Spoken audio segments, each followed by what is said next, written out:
नमस्कार दोस्तों, स्वागत है आपका मोबिकेशन हब के अंदर। आज का जो वीडियो रहेगा हमारा जो सीरीज चल रहा है BQ2496 का पार्ट 4 है। तो अब आज के वीडियो में मैं आपको समझाऊंगा कि अगर आपके पास में ना आपके पास में बिटमैप है ना ही आपके पास स्कीमेटिक है तो आप किस तरह से आईसी को रिपेयर कर सकते हैं यहाँ पर, या फिर ये चेक कर सकते हैं कि कहाँ पर कितना वोल्टेज आता है। तो चलिए हम लोग आगे बढ़ते हैं और यहाँ पर देखते हैं कि यहाँ पर लगा हुआ है BQ24196। तो यहाँ पर हम लोग इसको जूम कर लेते हैं।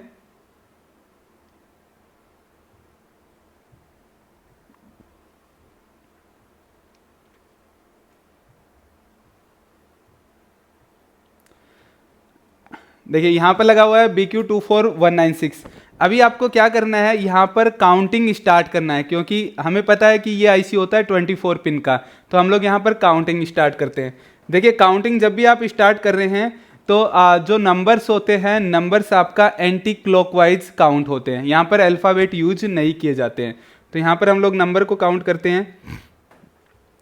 तो यहाँ पर देखिए ये हो गया आपका पिन नंबर 1 2 3 4 5 6 7 8 9 10 11 12 13 14 15 16 17 18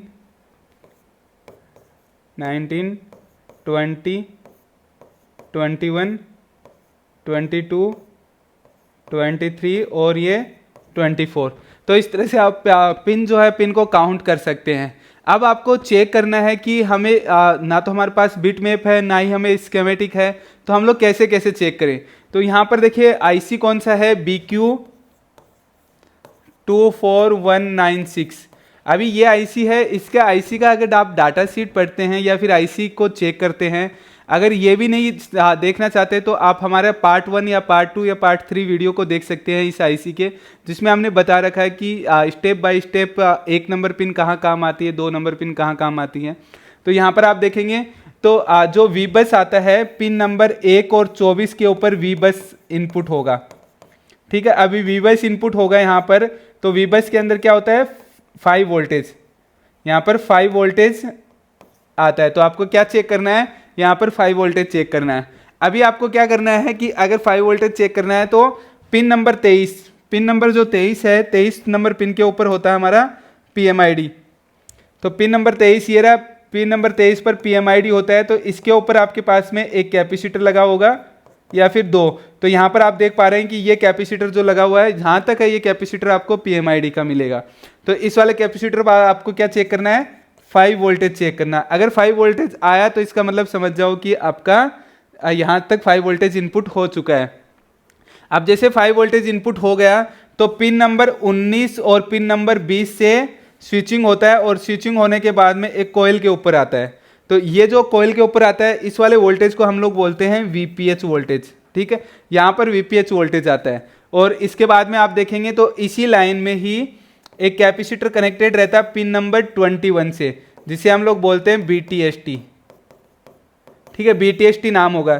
तो इस वाले कैपेसिटर पर आप चेक करेंगे तो इस साइड में आपको VPH वोल्टेज मिलेगा और इस साइड में आपको VPH वोल्टेज का डुअल वोल्टेज मिलेगा, VPH से डुअल वोल्टेज मिलेगा। तो आपको ये चेक करना है इस कैपेसिटर के एक साइड में VPH वाला वोल्टेज शो करना चाहिए और दूसरी साइड में VPH का डुअल वोल्टेज शो करना चाहिए। तो ये चेक कर सकते हैं। इसके बाद में आप देखेंगे तो ये जो होगा VPH आउटपुट होकर हमारा पूरा सिस्टम में जाएगा और कोयल के बाद में पिन नंबर 15 और पिन नंबर 16 के ऊपर फीडबैक आएगा। ठीक है, फीडबैक आएगा। जैसे ही फीडबैक आएगा तो पिन नंबर 13 और पिन नंबर 14 से VBAT आउटपुट होगा। अभी VBAT आउटपुट होगा तो इसका मतलब समझ पा रहे हैं कि ये जो वोल्टेज जाएगा आपका बैटरी के ऊपर जाएगा। अभी ये वोल्टेज कितना होगा, यहाँ पर बैटरी जितना चार्ज है बैटरी के अकॉर्डिंग होगा। जैसे यहाँ पर बैटरी अगर 3.8 चार्ज है तो आपका लगभग 3.9 या 4.0 वोल्टेज आएगा यहाँ पर। तो इस तरह से बैटरी के अकॉर्डिंग यहाँ से वोल्टेज आउटपुट होता है। इसके बाद में हम लोग इधर आते हैं, पिन नंबर 2 PSEL। ये जो होता है इसमें हमारा कनेक्ट करवाया जाता है यही VPH वोल्टेज ही। तो यहाँ पर आप देखेंगे तो ये जो VPH वोल्टेज है, ये वोल्टेज ही यहाँ से जाकर पिन नंबर 2 में कनेक्ट करवाया जाएगा यहाँ पर। अभी पिन नंबर 3 पर देखते हैं।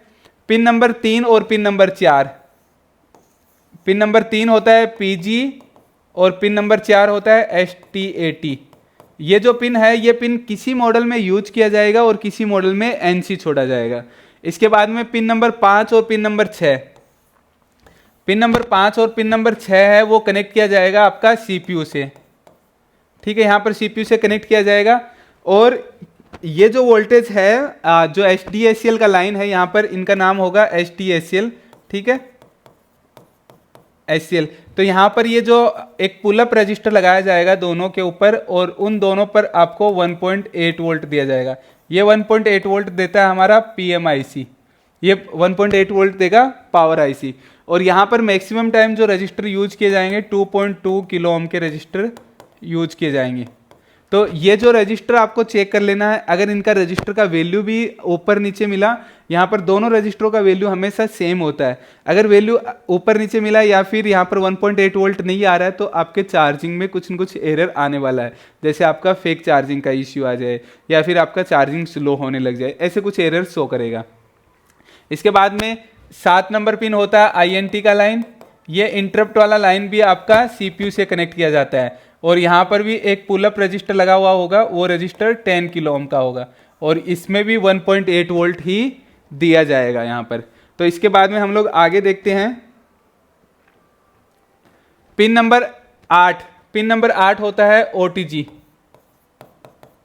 OTG होता है, इसके अंदर VPH वोल्टेज ही दिया जाएगा, मतलब कि ये जो वोल्टेज आउटपुट हुआ है VPH यहाँ से, यही वोल्टेज यहाँ पर दिया जाएगा। और VPH अगर वोल्टेज चेक करना हो कि कहाँ पर मिलेगा आपको, तो इस IC के पास में एक ही सिंगल कोयल मिलेगी आपको, वो कोयल VPH का कोयल होता है, जो कि मैंने यहाँ पर मेंशन किया है। ये वाला VPH का कोयल है इसका। इसके बाद में पिन नंबर 9 है। पिन नंबर 9 होता है हमारा CE का लाइन, जो कि एक रजिस्टर के थ्रू ग्राउंड से कनेक्ट किया जाता है। इसके बाद में पिन नंबर 10 होता है ILIM। यह भी आपका एक रजिस्टर के थ्रू ग्राउंड से कनेक्ट किया जाएगा। अभी पिन नंबर 11 और पिन नंबर 12, यहाँ से आप देखेंगे तो पिन नंबर 22 बचा हुआ है। पिन नंबर 22 से एक रीजन वोल्टेज आउटपुट होता है। रीजन वोल्टेज आउटपुट होता है, ये वाला वोल्टेज एक रजिस्टर, यहाँ पर एक रजिस्टर मिलेगा, वो ग्राउंड से कनेक्टेड होगा, और उस रजिस्टर के थ्रू वोल्टेज दिया जाएगा पिन नंबर 11 और पिन नंबर 12 के ऊपर। तो ये जो है यहाँ पर R1 होगा रजिस्टर, और ये R2 रजिस्टर होगा, मतलब कि यहाँ पर डिवाइडर सर्किट बनाकर वोल्टेज दिया जाएगा। इसके बाद में पिन नंबर 13 और 14 हम लोग देख चुके हैं। पिन नंबर 15, 16 भी हमने चेक कर लिया। पिन नंबर 17 और 18, ये जो पिन नंबर 17 और 18 होते हैं, ये ग्राउंड होते हैं।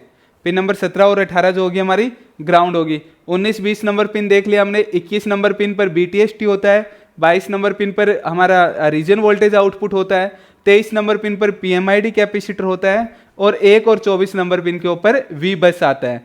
तो इस तरह से हमारे पास में BQ24196 जो IC है, वो IC का चाहे हमारे पास में स्केमेटिक हो या नहीं हो, चाहे बिटमैप हो या नहीं हो, अगर आपके पास में बोर्ड है डायरेक्टली, तो आप मदरबोर्ड पर ही डॉट पॉइंट से, जो डॉट पॉइंट है, डॉट पॉइंट से काउंटिंग करना स्टार्ट करिए, और इन सभी पिनों का आप चेक कर सकते हैं कि कौन सी पिन पर कौन सा वोल्टेज आएगा और कौन सी पिन किससे कनेक्ट की जाएगी।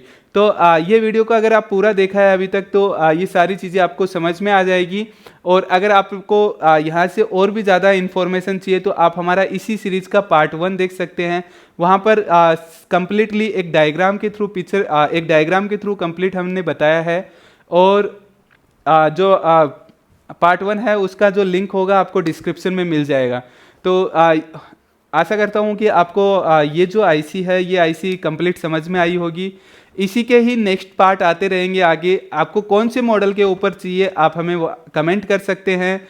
और अगर आप हमारा कोर्स ज्वाइन करना चाहते हैं, जो कि एंड्रॉयड और आईफोन दोनों का एक कोर्स है, वो कोर्स ज्वाइन कर सकते हैं, जिसमें एंड्रॉयड और आईफोन का कंप्लीट बेसिक से लेकर एडवांस लेवल तक का कंप्लीट कोर्स करवाया जाएगा, जिसमें फ्रेशर स्टूडेंट भी ज्वाइन कर सकते हैं या फिर पहले से कोई भी काम कर रहे हैं वो स्टूडेंट भी ज्वाइन कर सकते हैं, क्योंकि कंप्लीटली चिप लेवल का और एडवांस लेवल तक का कोर्स है ये। अगर आप कैरिकुलम देखना चाहते हैं कि हम लोग क्या क्या इस कोर्स के अंदर पढ़ाते हैं या फिर क्या क्या हम लोग सिखाते हैं, तो आप हमारी वेबसाइट पर विजिट कर सकते हैं mobicationhub.com के ऊपर। तो चलिए दोस्तों, इस वीडियो को यहीं पर ही समाप्त करते हैं। नेक्स्ट वीडियो में आपके साथ मिलेंगे।